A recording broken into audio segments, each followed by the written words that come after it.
Nunca vou esquecer o gosto das bombas de gás lacrimogênio, o barulho dos escudos da tropa de choque batendo no chão, o desespero nos olhos dos idosos sendo arrastados.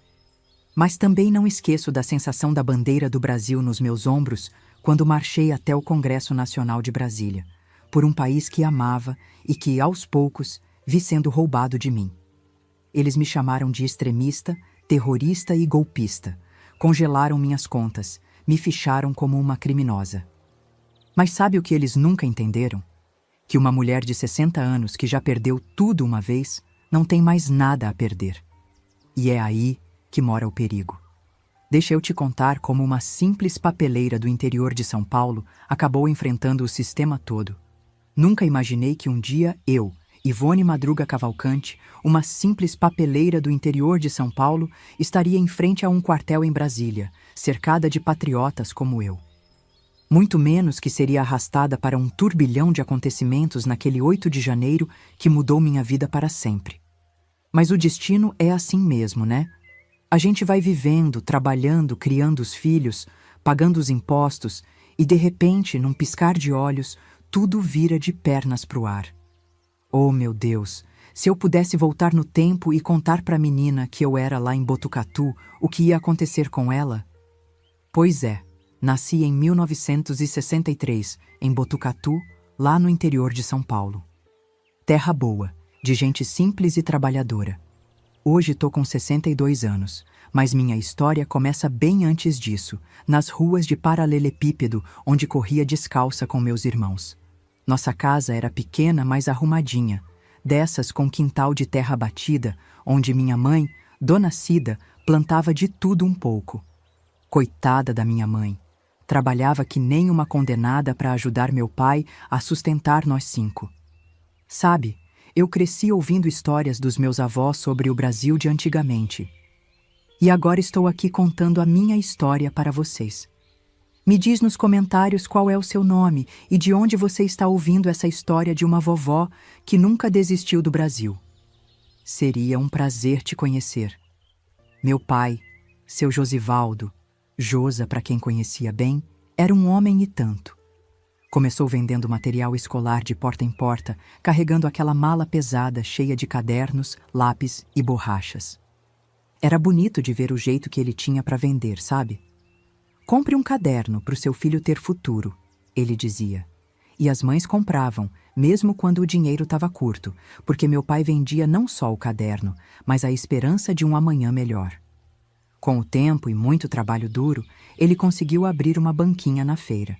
Levantava de madrugada, umas 4 da manhã, para arrumar tudo. E eu, mocinha já, ia ajudar.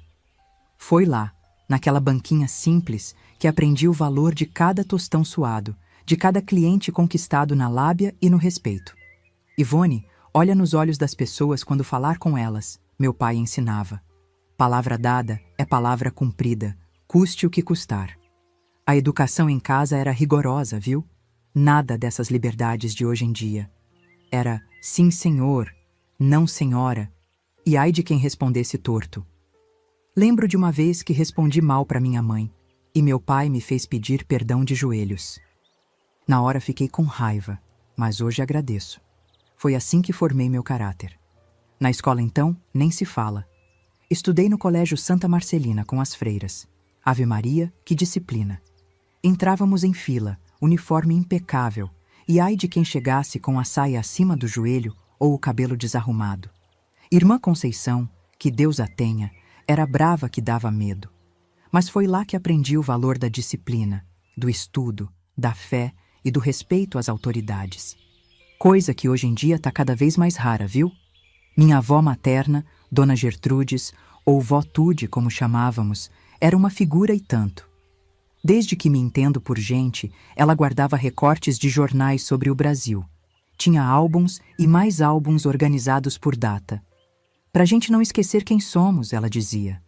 Nos domingos depois do almoço, ela pegava aqueles álbuns e mostrava para nós, contando histórias de um Brasil que já não existe mais.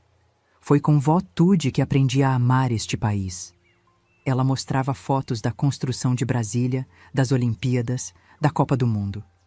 Isso aqui é nosso, Ivoninha. ela dizia com os olhinhos brilhando. É o que a gente deixa para o mundo. Quando ela morreu, herdei aqueles álbuns. Tenho até hoje, meio amarelados pelo tempo, mas cheios de memórias e de amor pelo Brasil. Meu primeiro contato de verdade com política foi em 1972. Eu tinha 9 anos quando os militares visitaram Botucatu. Nossa, que festa! A cidade toda enfeitada de verde e amarelo, as bandas tocando, todo mundo nas ruas. Me lembro do meu pai me colocando nos ombros para eu ver melhor o desfile. Os soldados marchando todos alinhados, as autoridades em seus carros oficiais, a bandeira tremulando. Até hoje sinto um frio na barriga quando lembro. Na época, claro, eu não entendia muito bem o que estava acontecendo no país. Mas via o orgulho nos olhos do meu pai, o respeito com que as pessoas tratavam os militares. Eles estão protegendo o Brasil dos comunistas, ele explicava, com aquela convicção que só ele tinha. Só fui entender direito o que isso significava muitos anos depois. O tempo foi passando e eu crescendo. Terminei o ginásio, depois o colegial, sempre estudando muito. Sonhava em fazer faculdade, ser alguém na vida como meu pai dizia. Foi quando prestei vestibular para contabilidade. Estudei que nem uma louca, noites em claro, e quando saiu o resultado, passei. Meu Deus, que alegria! Meu pai chorou, acredita? Ele, aquele homem durão, chorando de emoção. Foi nesse dia que ganhei o presente mais precioso da minha vida. Uma caneta tinteiro Parker, preta com detalhes dourados. Para você escrever sua história, filha, meu pai disse ao me entregar a caixinha. Aquela caneta virou meu talismã, meu tesouro. Usava só em ocasiões especiais, com medo de perder ou estragar. A vida seguia seu rumo tranquilo, até que, no último ano da faculdade, conheci ele, Edmilson Cavalcante, ou Edinho como todos chamavam, um pernambucano de Recife que tinha vindo estudar engenharia elétrica na Unesp. Alto, moreno, com aquele sotaque arrastado que me derretia todinha. Nos conhecemos numa festa junina da faculdade. Ele me tirou para dançar e, como diz o ditado, foi amor à primeira quadrilha. Edinho era técnico em eletricidade, mas sonhava em ser professor. Falava daquilo com uma paixão que me encantava. Quero ensinar os meninos a construir o futuro, Neca, ele dizia. Foi ele que começou a me chamar de Neca, apelido que pegou e carrego até hoje. Namoramos por quase 1 ano, entre cartas quando ele voltava para Recife e finais de semana quando ele ficava em Botucatu. Até que um dia ele me fez a proposta que mudou minha vida. Vem comigo para Recife, Neca. Lá podemos começar nossa vida juntos. Ai, menino, que decisão difícil. Deixar minha família, minha cidade, tudo o que conhecia. Mas o amor fala mais alto, né não? Conversei com meus pais, que no início foram contra. Tão longe, filha, minha mãe chorava. Meu pai, sempre mais prático, queria saber como eu ia viver, do que ia trabalhar, mas acabaram entendendo que era minha chance de ser feliz. E assim, com 18 anos recém-completados, diploma de contabilidade numa mão e a caneta tinteiro no bolso da outra, embarquei num ônibus rumo ao Nordeste. 32 horas de viagem, o coração na boca, entre o medo e a expectativa. Olhava pela janela as paisagens mudando, o Brasil todo passando diante dos meus olhos, e pensava, será que estou fazendo a coisa certa? Quando finalmente cheguei em Recife, exausta, mas animada, lá estava ele me esperando na rodoviária com um buquê de flores simples e aquele sorriso que me conquistou. Olhei nos olhos dele e soube, naquele momento, que tinha feito a escolha certa. Um novo capítulo da minha vida estava começando, longe de tudo que eu conhecia, mas cheia de sonhos e esperanças. O que eu não sabia é que aquela decisão de mocinha apaixonada acabaria me levando, muitos anos depois, a estar no meio de um dos momentos mais tensos da história recente do nosso país. Mas isso, meus queridos, já é assunto para outra prosa. Sabe, eu cresci ouvindo histórias dos meus avós sobre o Brasil de antigamente. E agora estou aqui contando a minha história para vocês. Me diz nos comentários qual é o seu nome e de onde você está ouvindo essa história que nunca desistiu do Brasil. Seria um prazer te conhecer. A adaptação em Recife não foi fácil, viu? O calor úmido, o sotaque diferente, a saudade da família. Mas o Edinho me deu muita força. Nos primeiros meses, moramos num quartinho alugado na casa de uma tia dele, Dona Severina, uma senhora que fazia um bolo de rolo que era uma beleza. Com meu diploma de contabilidade, logo consegui um empreguinho num escritório pequeno. O salário era mixuruca, mas dava para ajudar nas despesas enquanto o Edinho terminava os estudos. Casamos no civil em 1983, uma cerimônia simplesinha. Meus pais vieram, coitados, economizaram meses para poder pagar a viagem. Minha mãe trouxe uma imagem de Nossa Senhora Aparecida que tenho até hoje no meu quarto. Para proteger vocês, ela disse. E olhe que protegeu mesmo, viu? Foi logo depois do casamento que tivemos a ideia da papelaria. O pai do Edinho tinha um compadre que era dono de um ponto comercial minúsculo no bairro da Encruzilhada. O homem queria se aposentar e ofereceu o espaço para a gente alugar. 20 metros quadrados, se muito. Uma caixinha de fósforo, mas era nosso sonho. Usei o dinheiro que tinha guardado do meu trabalho. O Edinho pegou um empréstimo com o pai dele e assim nasceu a Novo Horizonte Papelaria. O nome foi ideia minha. Porque é um novo horizonte para nós, expliquei para o Edinho. A inauguração foi em 7 de setembro de 1983. Escolhi a data de propósito, por patriotismo mesmo. Ora. Convidamos a vizinhança toda, servimos um cafezinho, bolo de macaxeira que a tia Severina fez. Começamos com pouca coisa, alguns cadernos, lápis, canetas, mas era nosso, entende? Nosso cantinho no mundo. No início, era só eu na loja. O Edinho continuava trabalhando como técnico em manutenção elétrica numa empresa grande, enquanto terminava a faculdade à noite. Eu abria às 8 da manhã, fechava às 6 da tarde, de segunda a sábado. Nos primeiros meses, teve dia que não entrou um cliente sequer. Eu ficava lá, arrumando as prateleiras, rezando para alguém aparecer. Mas não desanimei não, viu? Tinha aprendido com meu pai que negócio é assim mesmo, precisa de tempo e perseverança.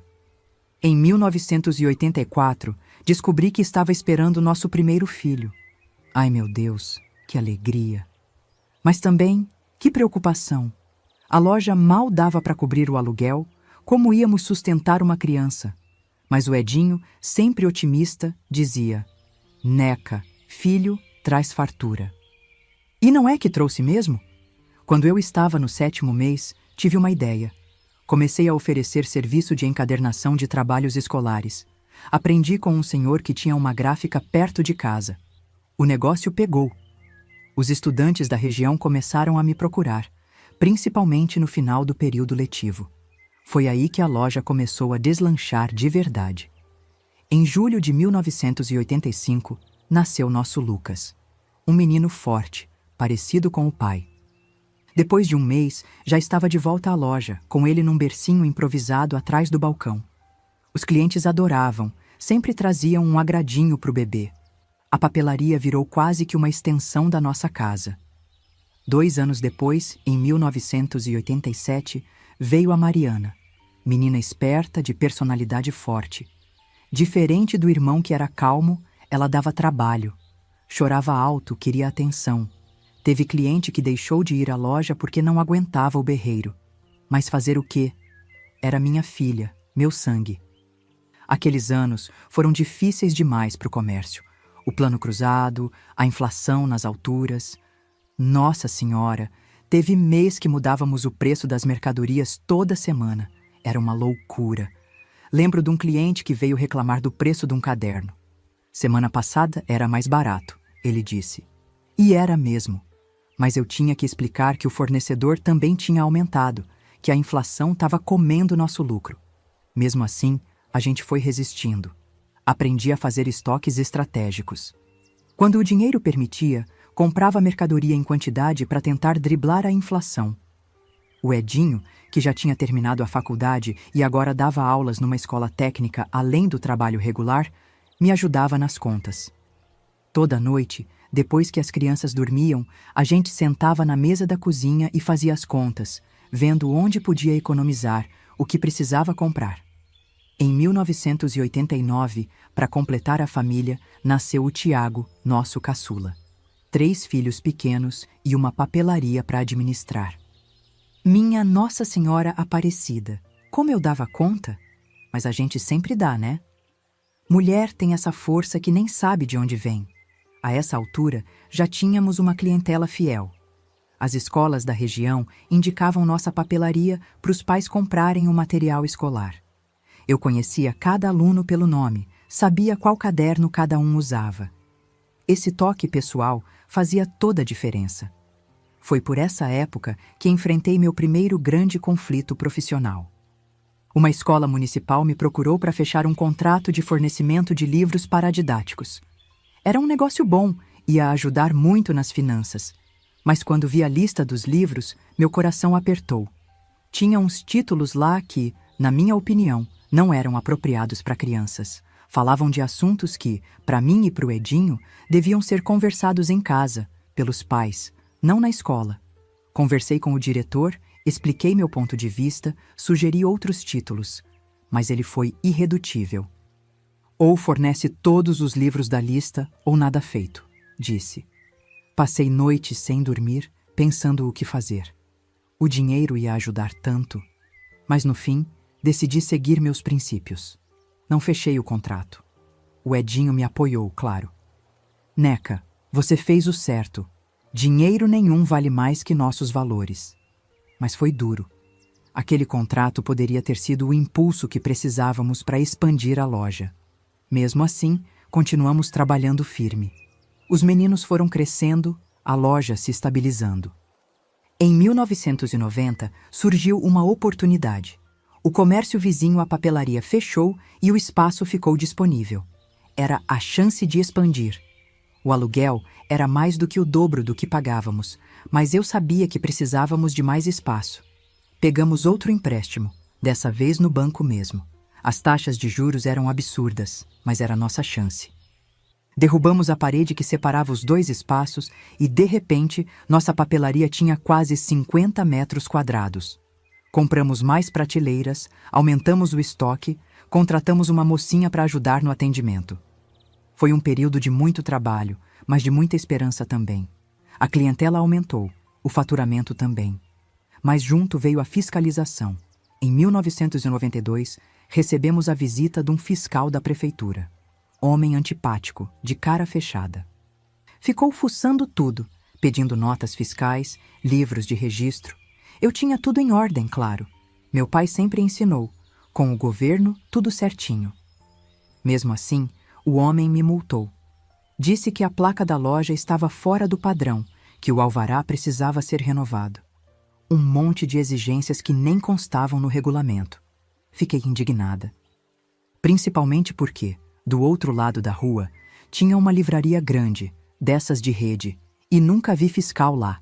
Tentei recorrer, contratei até um advogado com o dinheiro que não tinha. Mas não adiantou.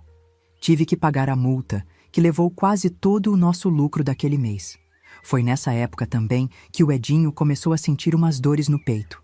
No início, ele disfarçava, dizia que era cansaço. Mas uma noite, a dor foi tão forte que tivemos que correr para o hospital. Diagnóstico: problema cardíaco. O médico disse que ele precisava diminuir o ritmo, evitar estresse. Como? Com 3 filhos pequenos, uma loja para gerenciar, contas para pagar? Mas não tinha jeito. A saúde dele era prioridade. Ele teve que largar o trabalho na empresa de manutenção, ficando só com as aulas, que eram menos estressantes. Isso significou uma queda grande na nossa renda. Assumi mais responsabilidades. Agora, além da papelaria, cuidava mais das crianças, da casa, das finanças. Foram anos duros, de muito sacrifício. Mas a gente seguiu em frente como sempre. Os meninos foram crescendo e ajudando na loja. O Lucas, com seus 10 anos, já sabia operar a caixa registradora. A Mariana organizava as prateleiras com uma precisão de adulto. Até o pequeno Tiago, com seus 5 aninhos, encantava os clientes distribuindo sorrisos. Em 1995, veio o momento que considero um dos mais importantes da minha vida. O Lucas, nosso primogênito, se formou no ensino médio. A cerimônia foi numa sexta-feira à noite. Ele estava lindo no terno emprestado do pai, que tivemos que ajustar às pressas. Quando chamaram o nome dele para receber o diploma, não contive as lágrimas. Ele tinha sido aprovado para cursar administração de empresas numa faculdade particular. Não era a USP ou a Federal, mas era um curso superior. Algo que eu e o Edinho sempre sonhamos para os nossos filhos. E o mais importante, conseguimos pagar a matrícula e as primeiras mensalidades com o dinheiro da papelaria. Nossa lojinha humilde estava realizando sonhos. Na noite da formatura, peguei minha caneta tinteiro, aquela que meu pai me deu quando passei no vestibular, e a entreguei para o Lucas. Agora é sua vez de escrever sua história, disse a ele. O menino chorou. Imagina! Um rapagão daquele tamanho, chorando feito criança. Foi naquela noite também, vendo meu filho mais velho iniciar sua jornada na vida adulta, que tomei consciência de como o mundo estava mudando ao nosso redor. E que as batalhas que enfrentamos até ali talvez fossem apenas o começo de desafios muito maiores que estavam por vir. Olha, já contei um tanto de história e tem muito mais pela frente. Se você está gostando dessa trajetória de uma simples papeleira que foi parar no meio da confusão em Brasília, faz o seguinte. Aperta aí o botão de inscrever para não perder o resto dessa história. Porque, meu filho, o que vem pela frente é de arrepiar os cabelos, viu? Depois da formatura do Lucas, a vida seguiu seu ritmo, mas cada vez mais acelerada. Minha rotina virou uma correria sem fim. Acordava às 5 da manhã, todo santo dia. Primeiro, preparava o café da família, arrumava as marmitas do Edinho e das crianças. Depois, era banho rápido e sair correndo para abrir a loja às 7 em ponto. Trabalhava o dia todo, só fechando às 7 da noite, às vezes até mais tarde quando tinha cliente de última hora. Minha filha, era puxado, viu? 6 dias por semana nessa labuta. O único dia que eu descansava era domingo. E olhe lá. Porque domingo era dia de lavar roupa, adiantar comida para a semana toda, ajudar as crianças com as tarefas da escola. Mas não me queixava, não. Quem tem boca para comer, tem braço para trabalhar, como dizia minha avó. Na papelaria, cada dia era uma batalha diferente para manter os clientes. Fui aprendendo a oferecer serviços que as grandes lojas não davam. Embalava os livros com aquele plástico transparente, caprichava na encadernação, fazia entrega em casa quando o cliente era antigo ou comprava muito. Conhecia cada cliente pelo nome, sabia quais eram os filhos, onde estudavam. Dona Maria, já chegaram os cadernos que a Aninha gosta, aqueles de capa dura com estampa de florzinha. E a cliente ficava toda satisfeita, sentindo que era especial. Lá por 1998, começaram a aparecer os primeiros sinais de problemas. Uma rede grande de papelaria, dessas de shopping, abriu uma loja a 2 quadras da nossa. Os preços deles? Uma vergonha de tão baixos. Como eu, pequena comerciante pagando aluguel caro, ia competir com aquilo? Eles compravam direto das fábricas, em quantidade, ganhando desconto que eu nem sonhava em conseguir. Logo, os clientes começaram a comentar. Dona Neca, lá na Calunga o caderno igual tá mais barato. E eu tinha que explicar que não dava para cobrar o mesmo preço, que meu volume de compra era menor, que meu fornecedor cobrava mais caro. Alguns entendiam, continuavam comprando comigo por consideração. Outros não. Vi muitos clientes antigos sumindo, atraídos pelos precinhos das grandes redes. Em casa, outro tipo de batalha acontecia. Comecei a notar nas lições dos meus filhos um tipo de conteúdo que me incomodava. Textos que, na minha opinião, não respeitavam os valores tradicionais da família, que colocavam em questão coisas que para mim e para o Edinho eram sagradas. Teve um dia que a Mariana, já com seus 12 anos, chegou comentando que a professora tinha dito que religião não devia ser ensinada em casa, que limitava o pensamento crítico. Oh, minha filha, fiquei possessa. Quem aquela professora achava que era para dizer o que eu devia ou não ensinar para os meus filhos? Conversei com o Edinho e decidimos. Precisávamos complementar a educação dos meninos em casa. Toda noite, depois do jantar, a gente sentava com eles para revisar o que tinham aprendido na escola. Não era para contradizer os professores, veja bem. Era para dar outra perspectiva, mostrar que existiam outros pontos de vista. Quando o assunto era História do Brasil, então eu fazia questão de mostrar os recortes de jornal da minha avó, contar as histórias que meu pai contava. Queria que eles entendessem a versão da nossa família sobre os acontecimentos. O Brasil é maior que qualquer ideologia, eu dizia para eles. Foi por essa época também que tentei participar de algumas licitações públicas para fornecer material escolar para as escolas municipais. Nossa, que decepção! Percebi logo que o jogo já estava armado. As mesmas empresas sempre ganhavam, sempre os mesmos fornecedores. Tinha edital que parecia escrito sob medida para determinada empresa. Exigiam certificações caríssimas que só as grandes tinham condição de conseguir. Houve uma licitação em particular que me marcou. Preparei toda a documentação, fiz orçamentos caprichados, até contratei um contador para me ajudar a não errar nada. No dia da abertura dos envelopes, lá estava eu, toda esperançosa. Quando anunciaram o vencedor, era uma empresa que nem conhecia direito. Depois descobri que o dono era primo de um vereador. Coincidência, né? Sei.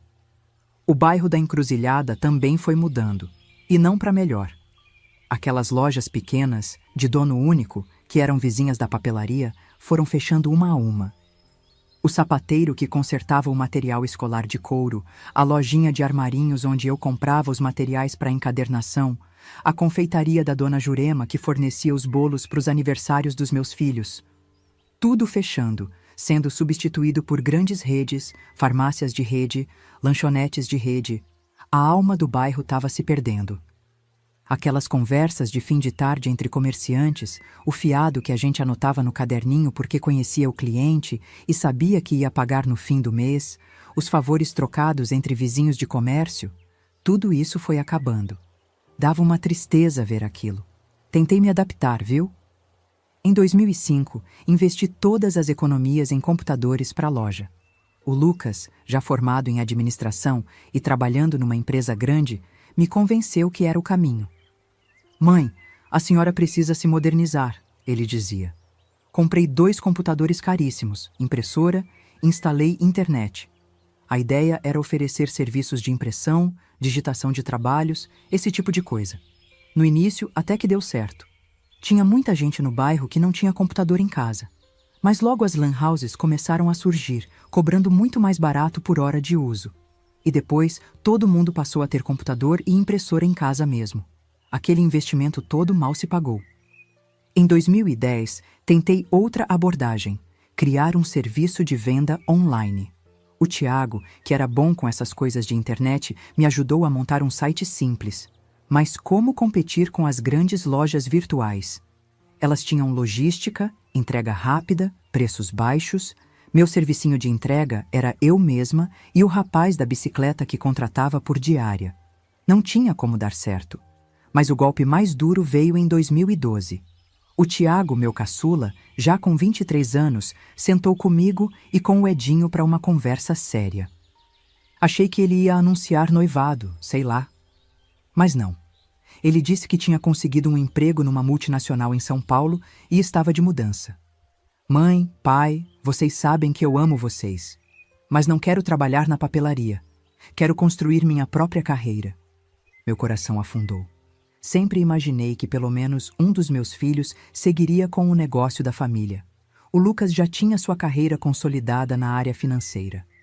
A Mariana tinha se formado em psicologia e aberto um consultório. Eu secretamente esperava que o Tiago, que desde pequeno mexia na caixa registradora e ajudava a organizar o estoque, fosse quem daria continuidade ao nosso trabalho. Engoli o choro, claro. Que mãe seria eu se não apoiasse o sonho do meu filho? Desejei toda a sorte do mundo, ajudei com a mudança, dei minha bênção.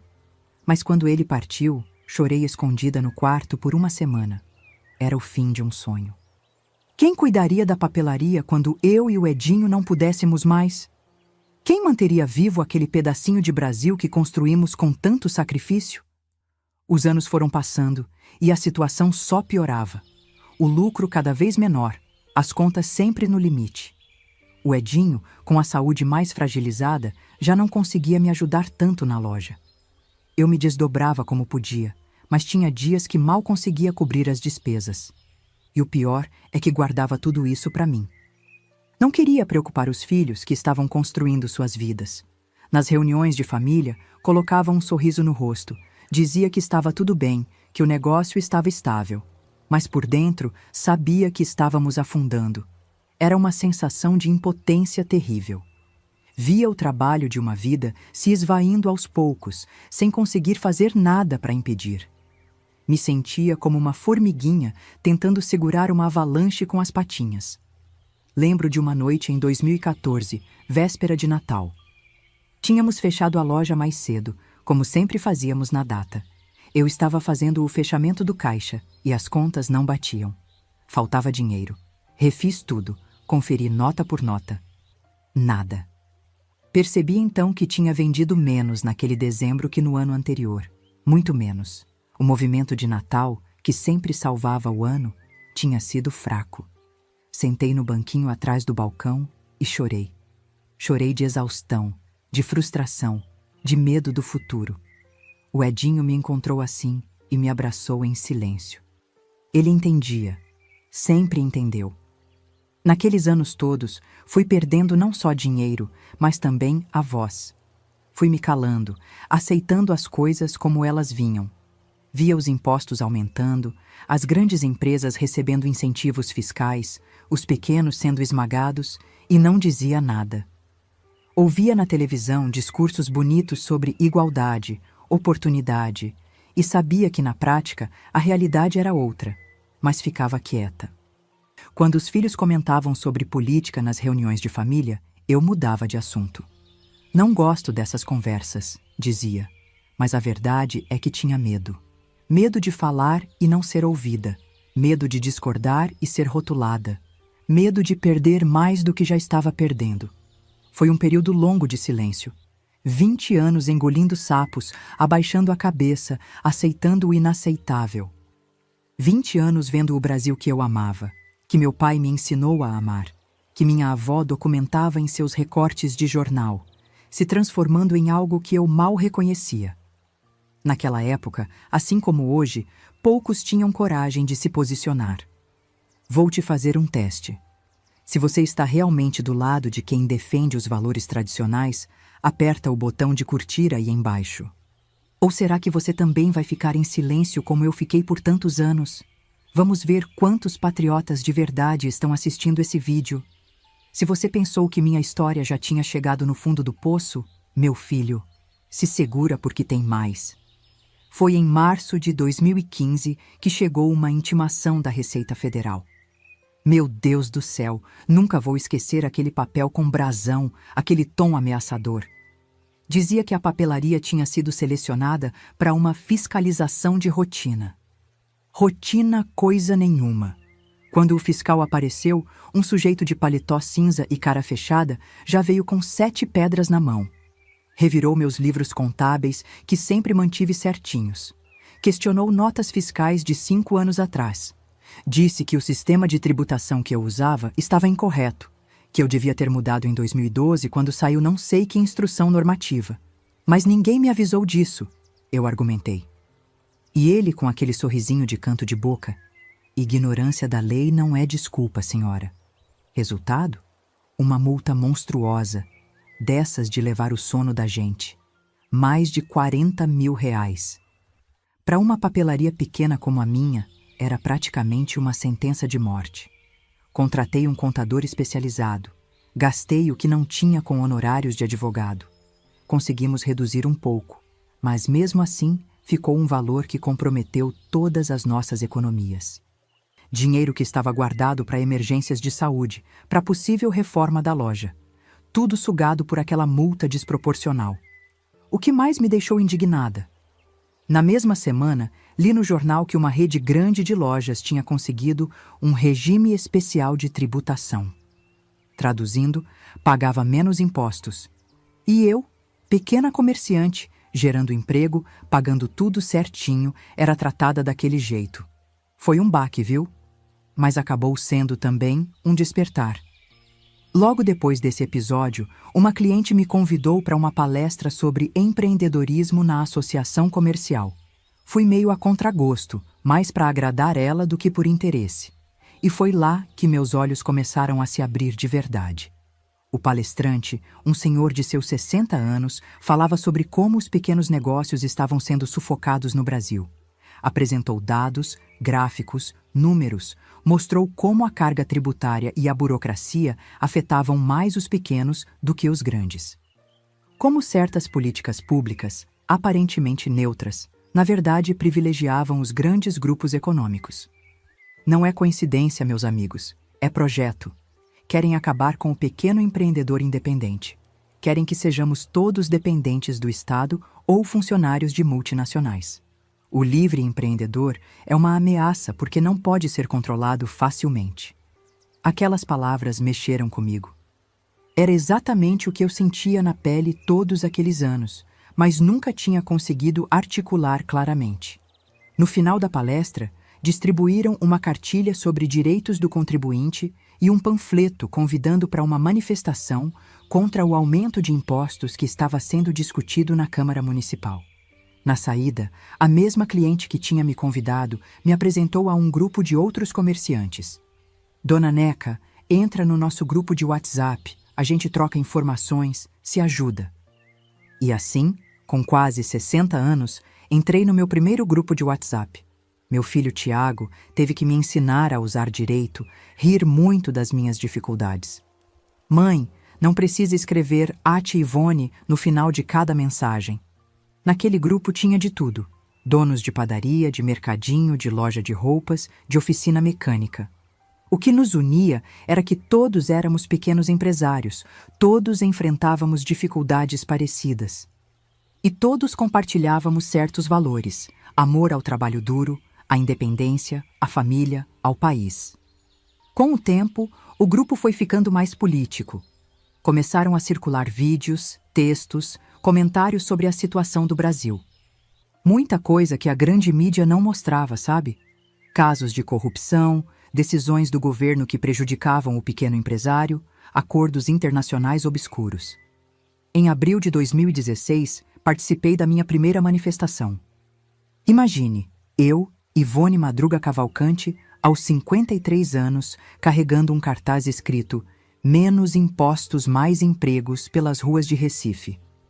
O Edinho ficou preocupado, quis ir junto para me proteger. Mas eu disse que precisava fazer aquilo sozinha. Era como um ritual de passagem.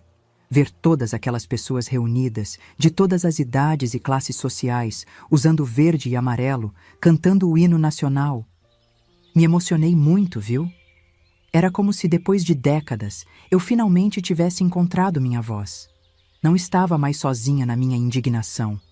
Quando voltei para casa e contei tudo empolgada para o Edinho e para Mariana, que tinha vindo almoçar conosco, não esperava a reação que recebi. O Edinho sorriu, meio incerto, disse que estava feliz por me ver animada. Mas a Mariana, minha filha, ficou lívida. Começou a dizer que aquelas manifestações eram de extrema direita, que eu estava sendo manipulada, que aquilo era perigoso. Tentei explicar que não tinha nada de extremo ali. Eram pessoas comuns, trabalhadoras, preocupadas com o rumo do país. Mas ela não ouvia. Começou a mencionar coisas que tinha aprendido na faculdade, termos que eu mal entendia. Quando tentei argumentar, ela explodiu. "A senhora não entende nada de política, está sendo usada." Foi nossa primeira grande briga.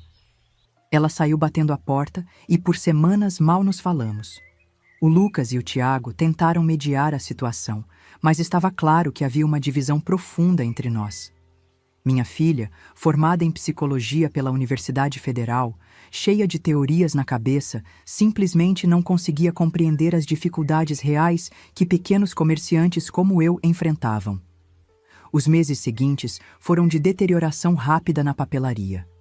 A crise econômica se aprofundou, os clientes diminuíram ainda mais. Tentei renegociar o aluguel, cortar despesas, mas nada adiantava. No início de 2017, sentei com o Edinho para a conversa mais difícil da nossa vida empresarial. Precisávamos fechar a Novo Horizonte. Fizemos tudo com dignidade. Pagamos todos os fornecedores, demos aviso prévio às 2 funcionárias que ainda tínhamos, oferecemos descontos para liquidar o estoque. Cada prateleira que se esvaziava era como um pedaço do meu coração sendo arrancado. No último dia, 30 de abril de 2017, fechei a porta da papelaria pela última vez. 34 anos de história. O lugar onde meus filhos cresceram, onde construí amizades, onde vivi algumas das maiores alegrias e desafios da minha vida. Encerrado. Usei minha velha caneta tinteiro para assinar a rescisão do contrato de aluguel, as mãos tremendo tanto que mal conseguia formar as letras. Mas o golpe final ainda estava por vir. Com a loja fechada, nossa renda ficou drasticamente reduzida. O Edinho, já aposentado por invalidez devido aos problemas cardíacos, recebia um benefício modesto. Eu, aos 54 anos, tentei encontrar emprego, mas quem vai contratar uma senhora sem experiência formal além do próprio negócio? As contas começaram a se acumular. Foi quando tomamos a decisão mais dolorosa: vender nosso apartamento. Aquele lar onde criamos nossos 3 filhos, onde comemoramos aniversários, formaturas, conquistas. Tivemos que nos mudar para um lugar bem menor, um apartamento de 2 quartos num bairro mais afastado. Metade dos nossos móveis não coube, tivemos que vender ou doar. Nessa fase difícil, o grupo de WhatsApp virou meu suporte emocional. Descobri que não estava sozinha. Muitos outros pequenos empresários estavam fechando as portas, enfrentando dificuldades semelhantes. Começamos a nos encontrar pessoalmente, toda quinta-feira num café perto da minha nova casa. Era um grupo diverso. Seu Antenor da oficina mecânica, Dona Cleide da loja de aviamentos, seu Roberto da distribuidora de bebidas. Todos com histórias parecidas de dedicação, trabalho duro e, no fim, falência. Nesses encontros, a conversa inevitavelmente ia para a política. Discutíamos as causas da nossa situação, as políticas que nos prejudicaram, as alternativas que existiam. Foi um processo de educação política para mim. Comecei a entender melhor os mecanismos por trás das decisões econômicas, a identificar quais políticos realmente apoiavam o pequeno empresário e quais só usavam a gente como discurso. Em 2019, a Mariana se casou. Foi uma cerimônia linda, mas tinha uma sombra. Nossa relação nunca mais foi a mesma após as discussões políticas. Ela me convidou, claro, sou mãe dela, mas havia um distanciamento, uma frieza. Durante a festa, ouvi ela explicando a uma amiga que os pais dela tinham ideias complicadas, mas que ela tentava entender por serem de outra geração. Aquilo doeu, muito. Nos anos seguintes, me tornei cada vez mais ativa nos grupos conservadores de Recife. Participava de debates, ajudava a organizar pequenos eventos. Encontrei ali um propósito, uma forma de canalizar minha frustração em algo produtivo. E comecei a acompanhar mais de perto os eventos nacionais, cada vez mais preocupada com o rumo que o país tomava. Em dezembro de 2022, recebi uma mensagem inesperada. Era de Dona Lourdes, uma antiga cliente da papelaria. Não havia há anos. Ela queria saber se podíamos nos encontrar para um café. Aceitei, curiosa sobre o que ela queria após tanto tempo. No café, depois dos cumprimentos e atualizações, ela foi direto ao assunto. Dona Neca, estou organizando uma caravana para Brasília. Vamos nos juntar aos patriotas acampados em frente ao quartel. A senhora não gostaria de vir conosco?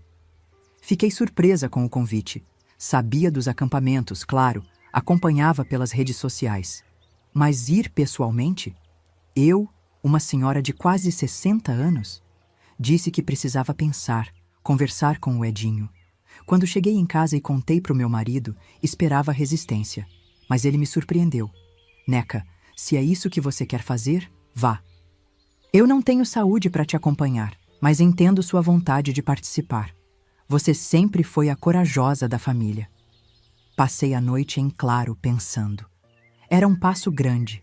Deixar o conforto de casa, viajar quase 3.000 quilômetros para acampar em condições precárias. Mas algo dentro de mim dizia que era o certo a fazer. que depois de tantos anos calada, aceitando tudo, era hora de tomar uma posição mais firme. Na manhã seguinte, mandei mensagem para Dona Lourdes. Pode me incluir na caravana. Vou a Brasília. Foi como se um peso saísse dos meus ombros. Pela primeira vez em muito tempo, senti que estava tomando as rédeas da minha vida novamente. Vocês não imaginam a dor que senti ao fechar a loja depois de 30 anos. Meu marido disse que eu deveria ter cedido, vendido aqueles livros que iam contra nossos valores, me adaptado aos novos tempos, como diziam. Mas eu preferi fechar as portas a vender minha alma.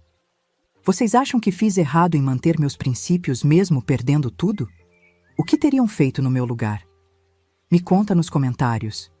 A viagem para Brasília começou no dia 2 de janeiro de 2023.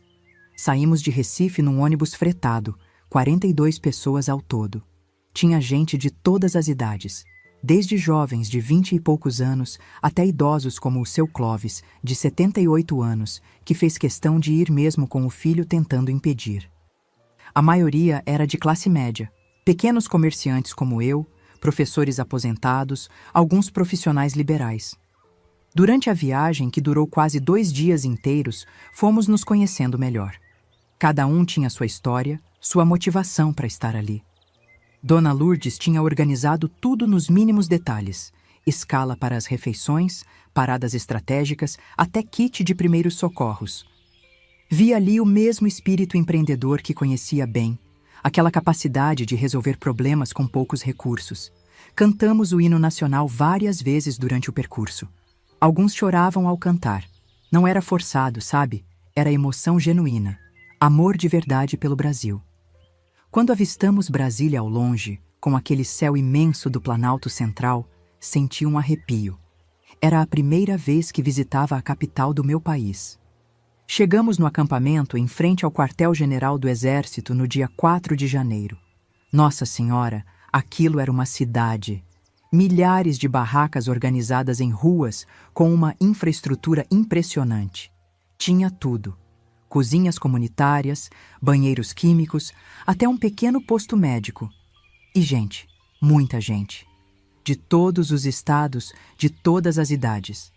Nos instalamos na área destinada aos nordestinos. Montei minha barraquinha, simples mas confortável. Tinha levado um colchonete, lençóis, travesseiro. Nada de luxo, mas dava para se virar. No dia seguinte, notei que muita gente vendia coisinhas aqui e ali para complementar a renda ou ajudar nas despesas. Aquele instinto de comerciante nunca morre, né? Usando o dinheiro que tinha guardado para emergências, comprei algumas caixas de água mineral e lanches industrializados. Montei uma mesinha simples em frente à minha barraca e comecei a vender, a preço de custo. Não queria lucrar, só ajudar a manter as coisas funcionando e dar minha contribuição para o movimento. Foi nessa mesinha que conheci Dona Celina, uma senhora de Santa Catarina, viúva de militar. Ela tinha aquele jeito despachado dos sulistas, falava o que pensava sem rodeios. A senhora é muito organizada, Dona Neca. Lá em Santa Catarina, eu tinha uma floricultura. Acho que comerciante tem um jeito especial de arrumar as coisas, né? Viramos amigas na hora. Logo depois, conheci seu Geraldo, um fazendeiro de Minas Gerais, homem simples, de mãos calejadas e olhar sincero. Ele tinha vindo com os 3 filhos. Dona Ivone, eu nunca fui de política, mas chegou uma hora que não dava mais para ficar quieto, vendo nosso país afundar desse jeito. A convivência no acampamento era algo especial. Todo mundo se ajudava. Se alguém ficava doente, logo aparecia alguém com remédio. Se faltava comida numa área, outra área compartilhava o que tinha. Era como um Brasil em miniatura, do jeito que sonhávamos que o país inteiro fosse. Todo dia, às 7 da manhã, hasteava-se a bandeira e cantava-se o hino. Às 8 da noite, novamente o hino e a bandeira era recolhida, com todo o respeito. Tinha palestras durante o dia, grupos de oração, até atividades recreativas para as crianças que estavam lá com os pais. Comecei a manter um caderno de memórias, usando minha velha caneta tinteiro. Registrava tudo: as pessoas que conhecia, as conversas que tinha, as emoções que sentia. Era meu testemunho pessoal daquele momento histórico. Escrevia coisas como: hoje conheci uma família do Acre. Viajaram 5 dias para chegar aqui. O amor pelo Brasil é o mesmo, não importa a distância. Não imaginava que aquele caderno, tão íntimo e pessoal, seria depois usado contra mim. Mas isso é adiantar a história. O dia 8 de janeiro de 2023 começou como qualquer outro no acampamento. Acordei cedo, fiz meu café, arrumei minha mesinha. Por volta das 10 da manhã, notei uma movimentação diferente. Grupos se organizando para ir até a Praça dos Três Poderes. Era um domingo, e muitos queriam fazer uma manifestação pacífica lá. Seu Geraldo me convidou para ir junto. Vamos, dona Neca, vai ser bonito de ver. Mas algo me dizia para ficar. Talvez fosse intuição, talvez o cansaço dos últimos dias. Respondi que ficaria no acampamento, organizando as doações de alimentos que tínhamos recebido na véspera. Dona Celina também decidiu ficar. Juntas, passamos a manhã separando roupas doadas, organizando os alimentos não perecíveis, preparando kits de higiene para distribuir. Trabalho que sempre fizemos nas nossas vidas: cuidar dos outros. Foi por volta das 2 da tarde que começamos a receber notícias confusas do que estava acontecendo na Praça dos Três Poderes. Alguém chegou correndo, dizendo que manifestantes tinham entrado nos prédios públicos. Outro dizia que havia confronto com a polícia. As informações eram contraditórias, fragmentadas. Os celulares começaram a falhar, como se o sinal estivesse sendo bloqueado. A TV do Barracão Central mostrava imagens chocantes, mas sem muito contexto ou explicação. Vi rostos conhecidos do acampamento nas imagens, mas não conseguia entender direito o que estava acontecendo. A tensão foi crescendo ao longo da tarde. Pessoas voltavam aos poucos para o acampamento, algumas machucadas, todas assustadas.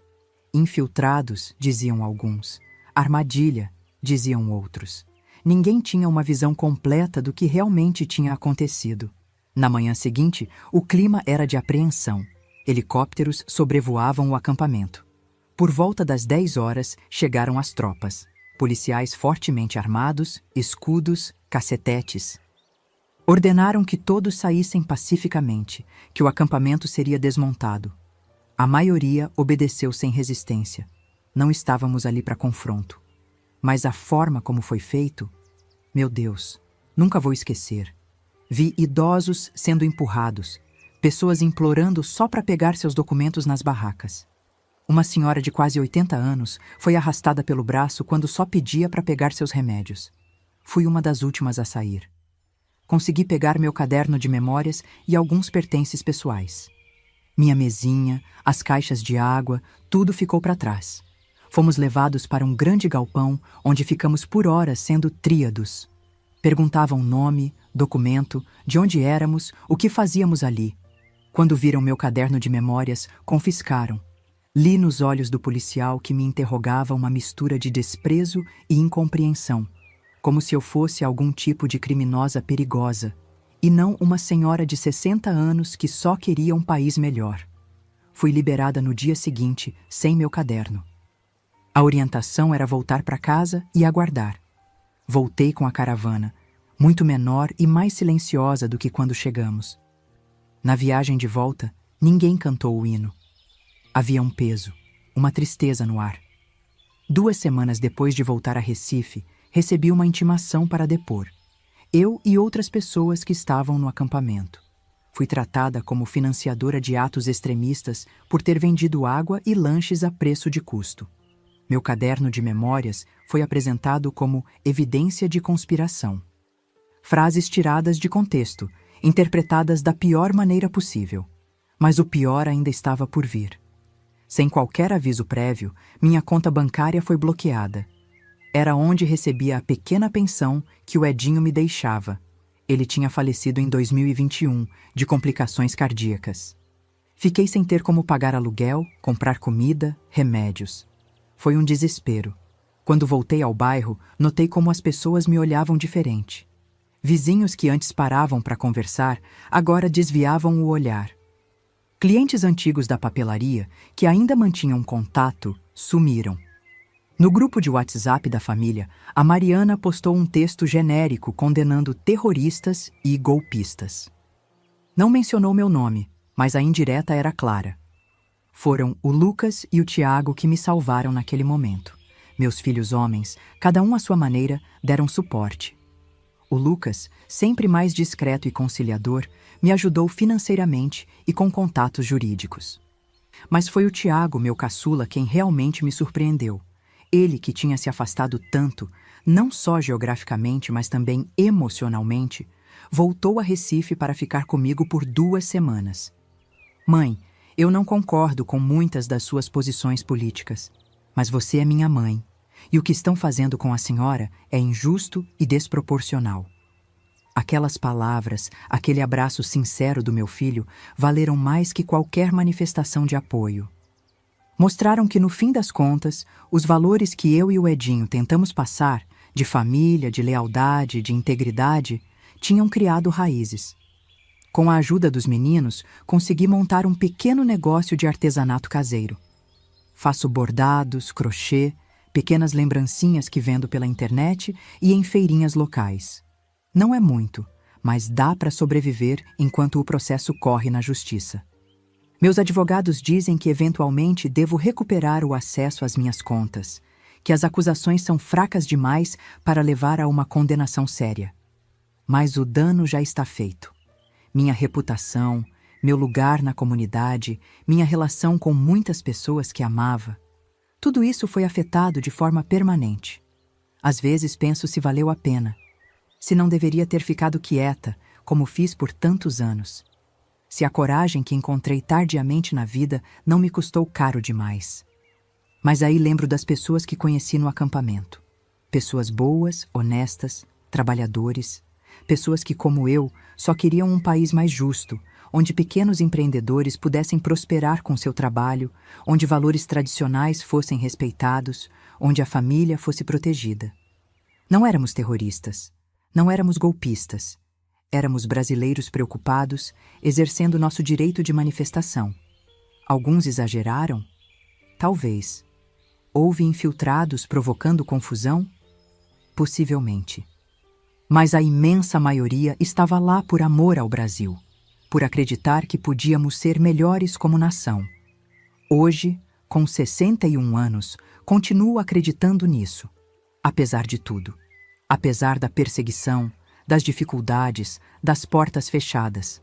Continuo acreditando que um dia a verdade prevalecerá, que seremos compreendidos corretamente pela história. E sabe de uma coisa? Eu faria tudo de novo. Porque tem certos princípios na vida da gente que não tem preço. Tem certos valores que, se a gente abre mão, perde a própria essência. Perdi minha loja, perdi meu apartamento, perdi até mesmo o contato com minha filha. Mas nunca perdi minha dignidade. Eu sou Ivone Madruga Cavalcante, uma simples papeleira de Botucatu que foi parar em Brasília defendendo o que acredita. E essa é a história da minha vida de patriota.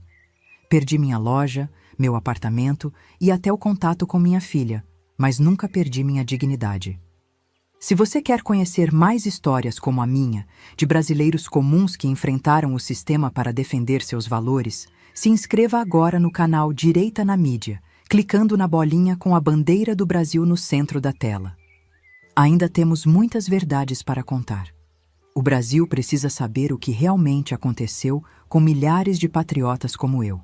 Aproveite que gostou e assista um dos vídeos que está na tela, clicando no quadrado do vídeo.